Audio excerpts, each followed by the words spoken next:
Hello everyone, welcome to the class.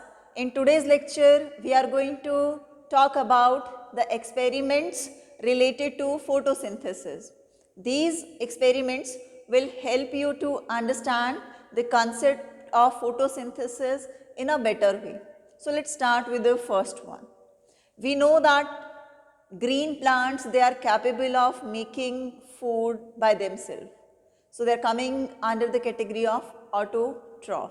So in this particular lecture, we'll going to discuss that how the scientists, they have showed with different experiments the requirement for photosynthesis.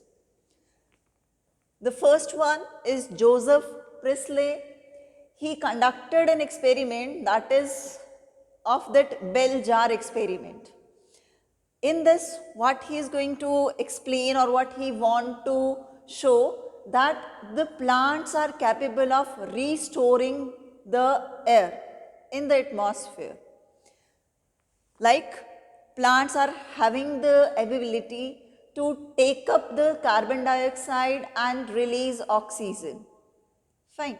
So they are going to make that foul air clear. So what was the experiment?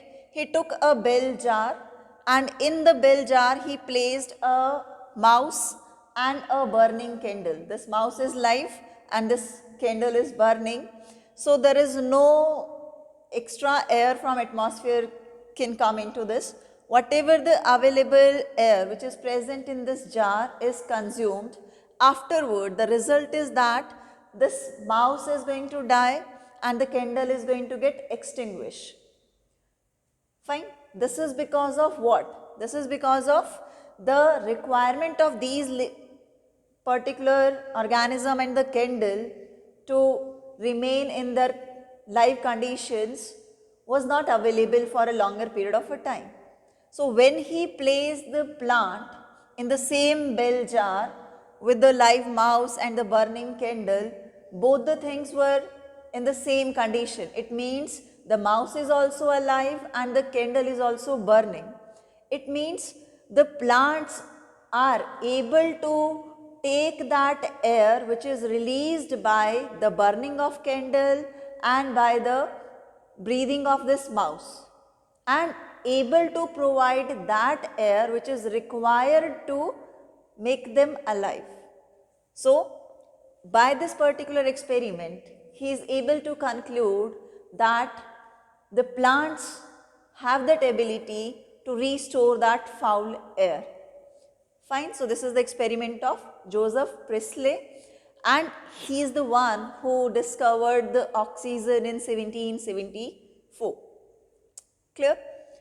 The next scientist who is involved in the experiment, he is John Ingenhousz. What he experimented?